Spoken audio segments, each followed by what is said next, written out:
OBC সংরক্ষণ পুনর্বহাল যা সর্বনাশ করেছে মমতা ব্যানার্জি। ওই যে পঞ্চায়েতের মেম্বার হয়ে মারপিট করছে তো, পঞ্চায়েতের প্রধান উপপ্রধান সমিতি জেলা পরিষদের মেম্বার হয়ে মারপিট করছে তো, ওই মেম্বারও আর রাখবে না মমতা ব্যানার্জি, এই সমস্ত লাঠিয়াল বাহিনী করে রেখে দেবে। কারণ নতুন ওবিসি লিস্ট যা করেছে, এই নতুন ওবিসি লিস্টেও আগামী দিনে ভোটে দাঁড়ানোর ক্ষমতাও ধ্বংস করে দিচ্ছে। নওশাদ সিদ্দিকী তারা আগামী দিনে যাতে ভোটে দাঁড়াতে পারে তার জন্য আবার সুপ্রিম কোর্টে মামলা করেছে, ওরাই আবার নওশাদ সিদ্দিকীদের উপর আক্রমণ করছে। কি বলছি বুঝতে পেরেছেন?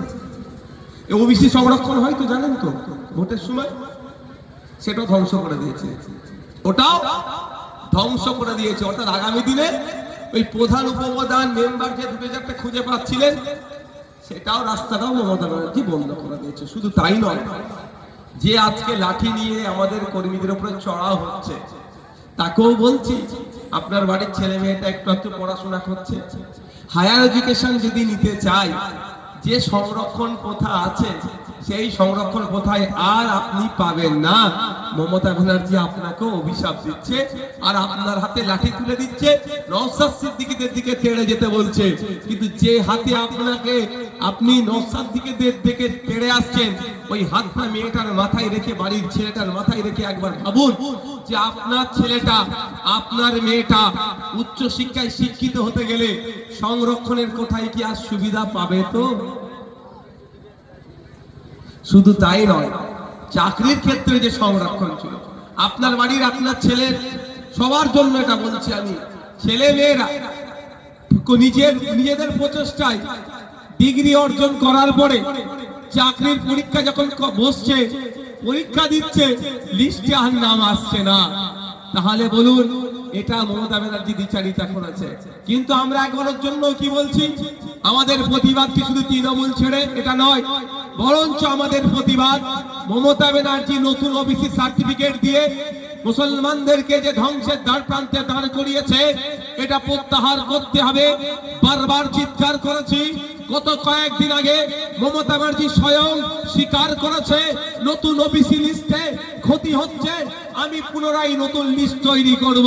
তবে একটা কথা বলি, নতুন বছরের যদি নতুন সরকার আসলে তৈরি করব, এ গল্প যদি শোনাই এই ফাঁদে পা দেবেন না।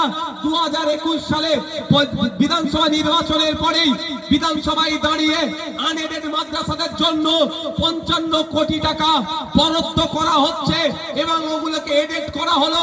এডেডরা যা সুযোগ সুবিধা পায় ওই আনএডেড গুলো এরপর থেকে সব পাবে বলে গল্প শুনিয়েছিল, অনেকে বিশ্বাস করে নিয়েছিল।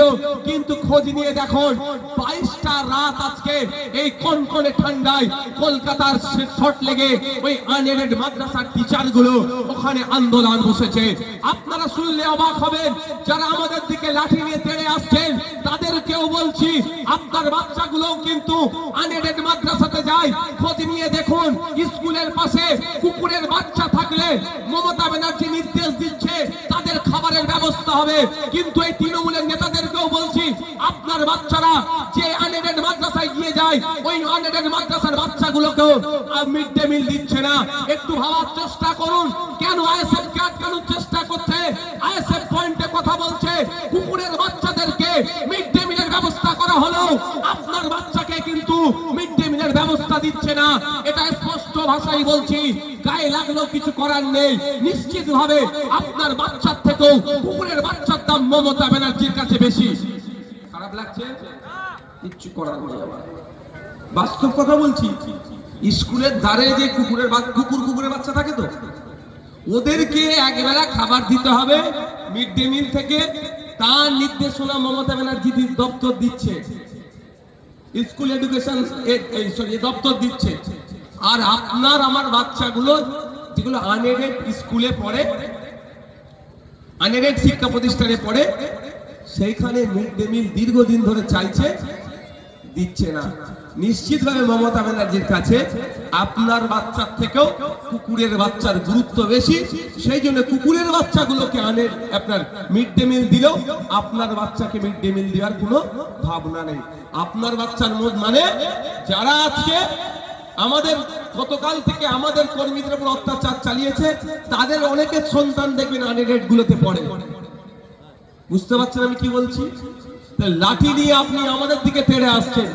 আমরাই আপনার সন্তান যদি মিড ডে মিল পাই তার কথা বলছি, আপনার সন্তান ব্যাগ পাই তার কথা বলছি, আপনার সন্তান জুতো পাই তার কথা বলছি, আপনার সন্তান কিভাবে ইউনিফর্মটা পাবে তার কথা বলছি।